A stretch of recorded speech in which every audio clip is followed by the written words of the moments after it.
Halo teman-teman, jumpa lagi dalam statistik sosial bagian kelima. Kita akan membahas pengantar tentang hipotesis testing atau pengantar pengujian hipotesa. Ya. Pengujian hipotesis atau pengujian hipotesa adalah sebuah prosedur sistematis untuk memutuskan apakah hasil sebuah penelitian itu mendukung hipotesa yang kelak akan diterapkan pada populasi. Ya.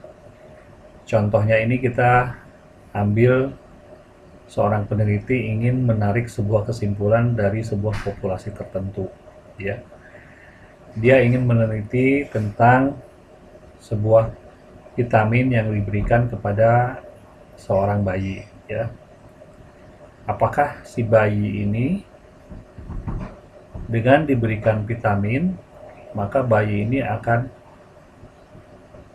jalan lebih cepat dari bayi seumumnya. Nah, kesimpulan yang akan diambil itu berdasarkan hasil studi sebuah sampel. Ya. Maka diambillah secara random seorang bayi dari populasi bayi seumumnya. Nah, bayi tersebut diberikan suplemen vitamin dan dilakukan penelitian selama setahun, ya. Apakah dalam setahun itu dia berjalan lebih cepat dari populasi bayi seumumnya? Nah, berapa bulan dia mulai berjalan dan apakah itu nilai tersebut bernilai signifikan secara statistik sehingga bisa disimpulkan bahwa suplemen itu secara signifikan mampu mempercepat bayi memulai jalan, ya. Pada bulan keberapa dia mulai jalan itu bisa dipercepat dengan adanya vitamin tersebut, ya. Kira-kira itu konsep penelitiannya, ya. Maka untuk menguji hipotesis ini kita membutuhkan 5 langkah, ya.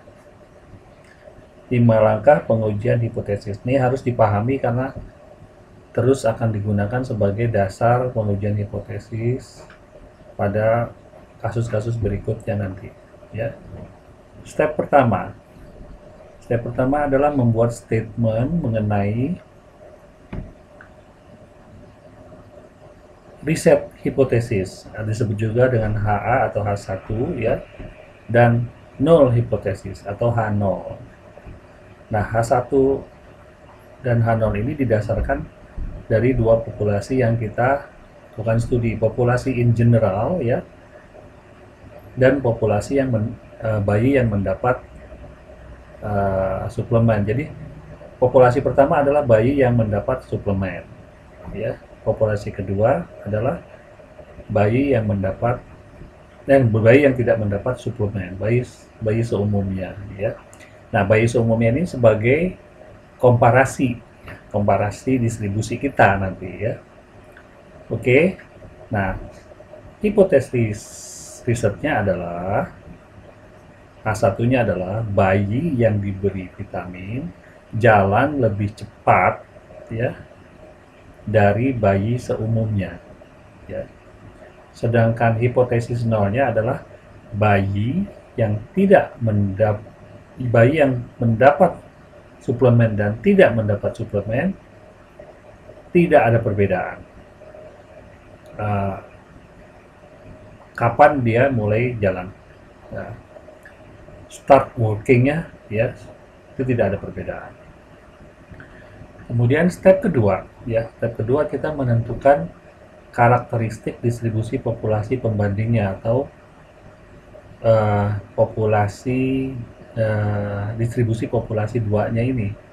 Kita harus tahu nilai mean-nya, standar deviasinya, dan bentuk kurvanya, ya. Nah, setelah step 2 selesai, tahap ketiga adalah kita menentukan nilai cut off atau batas kritis, critical value, ya, nilai kritisnya dari sampel score, di mana H0 harus ditolak. Jika, maka kita tentukan biasanya kita bisa menggunakan ya 5% atau 1%. Tapi kalau ilmu sosial lebih cenderung menggunakan P 5%, probability 5%. Nah, step keempat adalah setelah kita melakukan researchnya selesai, dapatlah kita skor ya. Nah, skor itu kemudian di-compare kepada distribusi populasi duanya atau komparasi distribusi tadi. Setelah dibandingkan, maka diputuskan apakah kita menolak hipotesa nol atau tidak cukup kuat untuk menolak hipotesa nol. Kalau kita menolak hipotesa nol, berarti hasil riset ini mendukung hipotesa riset. Ya. Karena mendukung hipotesa riset itu sama dengan mendukung harapan dari peneliti itu sendiri. Ya. Oke, kira-kira itu tahapannya. Step 1, 2, 3, dan 4, serta 5 keputusannya. Untuk contoh, kita ambil kasus bayi tadi ya. Nah, yang pertama adalah kita bikin ada dua populasinya, bayi dengan vitamin dan bayi seumumnya ya.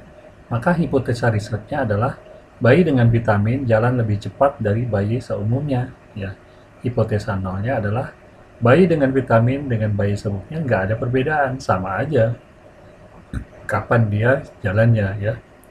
Kemudian tahap 2 ya, kita lihat karakteristik distribusi populasinya. Kita lihat rata-rata ya bayi itu jalan pada usia 14 bulan dengan standar deviasi 3. Bentuknya adalah normal curve, kurva normal ya. Jadi kira-kira gambarnya seperti di bawah ini nih ya. Rata-ratanya 14, standar deviasinya 3 ya, berarti nilai Z-1 itu 11, Z plus 1 17 ya, Z plus 2 20, Z min 2 di 8 ya. Nah, kemudian kita menentukan cut off-nya. Nah, kebetulan peneliti ini mengambil nilai cut off 1%. Nah, 1% itu ada di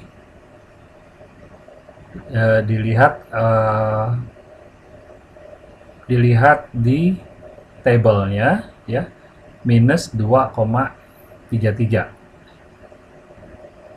minus 2,33 ya. Oke. Setelah kita menentukan cut off atau nilai kritisnya, nah kita lihat hasil penelitian kita. Nah, hasil penelitian kita ternyata bayi yang kita teliti ini pada 6 bulan sudah jalan gitu. Nah, usia 6 bulan sudah jalan ini kita harus melihat Z-score-nya. Nah, kita harus konversikan nilai 6 bulan ini ke Z-score-nya. Cara mengkonversikannya adalah 6 bulan dikurangi 14 bulan dibagi dengan standar deviasi. Hasilnya adalah Z minus 2,67 ya. Tahap terakhir kesimpulannya apa? Nah, kita lihat nih. Jatuh di mana itu minus 2,67? Nah, minus 2,67 jatuhnya ada di arah lebih pojok dari minus 233. Nah, karena dia jatuh di arah yang lebih pojok minus 233, maka kesimpulannya adalah menolak hipotesa nol ya. Menolak hipotesa nol berarti penelitian ini mendukung hipotesa riset. Berarti vitamin itu secara signifikan pada tingkat 1% ya mampu meningkatkan bayi berjalan lebih cepat ya. Implikasi dari menolak atau gagal menolak H0 ya. Kalau menolak tadi kita sudah sebut dia signifikan pada tingkat 5% atau 1%. Tapi kalau skornya tidak berada pada area tadi, ya, dia berada pada area yang lebih besar, maka kita bisa katakan hasil riset secara statistik tidak signifikan atau tidak bermakna, atau bisa disebut juga hasil riset inkonklusif. Jadi kita tidak boleh bilang hasil riset mendukung hipotesa nol, nggak boleh begitu. Kita bilangnya adalah secara statistik tidak signifikan atau inkonklusif, ya. Kita perlu juga mengenal namanya one tail dan two tail hypothesis test, ya. Itu disebut dengan directional hypothesis, hipotesis yang directional, memiliki arah, ya. Baik itu arah yang lower atau yang higher, lebih rendah ataupun lebih tinggi, ya. Kalau directional hypothesis itu kita menggunakan one tail test. Jadi satu tailnya, entah pojok kiri atau pojok kanan, tergantung. Kalau lebih rendah kita di pojok kiri, tapi kalau lebih tinggi di pojok kanan, ya. Menolak H0 bila, ya, menolak H0 bila sampel skor pada area lebih pojok dari titik kritis, lebih pojok dari 5% atau 1%. Bisa di sebelah kiri atau bisa di sebelah, jika lebih rendah, atau sebelah kanan jika lebih tinggi. Kasus bayi ini ada di sebelah kiri karena dia katakan mau menyatakan lebih rendah, lebih cepat artinya lebih rendah dari bulan-bulan yang bayi seumumnya mulai jalan, ya. Kemudian yang non-directional hypothesis adalah jika sebuah hipotesis itu memprediksi tidak ke arah salah satu, entah lower, entah higher. Karena tidak yakin, dia menggunakan two tail. Nah, konsepnya ini hanya berbeda aja, bahwa terjadi perbedaan, entah lebih rendah, entah lebih tinggi, ya. Konsekuensi dari menggunakan two tail ini, maka nilai signifikansinya yang 5% itu harus dibagi dua, masing-masing menjadi 2,5%, 2,5%, 2,5% di kanan, 2,5% di kiri, ya. Kalau dia pakai signifikansi 1% levelnya, maka menjadi 0,5% dengan 0,5%, ya. Nah, terakhir kita akan bahas decision error, ya. Walaupun kita sudah berhasil dalam riset, misalnya kita menolak hipotesa 0 sama dengan hipotesa 1 yang benar, ya, pada bagian kanan ini, ya. Tapi tetap ada error tipe 1, bahwa pada kenyataannya bisa jadi, ya, hipotesa yang kita telah dukung ini bisa jadi terjadi kesalahan, namanya error tipe 1. Kesalahannya adalah bisa aja, ya, bayi yang dipilih itu memang sebetulnya bayi yang berpotensi jalan lebih cepat, ya. Jadi sebetulnya suplemennya itu tidak bermakna, karena bayi yang terpilih kebetulan bayi yang berjalan lebih cepat daripada umumnya, bisa terjadi begitu. Ya, itu namanya disebut error tipe 1. Atau sebaliknya, ketika kita tidak berhasil menolak hipotesa 0, ya.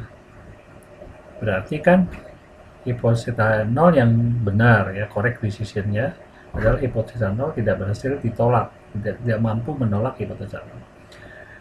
Tapi itu pun ada errornya, pada kenyataannya bisa jadi, ya, ternyata suplemen yang diberikan kepada bayi ini memang kebetulan tidak respon terhadap suplemen.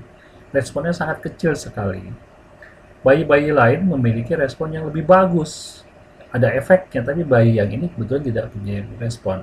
Nah, itu namanya error tipe 2. Mudah-mudahan apa yang saya sampaikan bermanfaat. Sampai jumpa pada video selanjutnya. Terima kasih.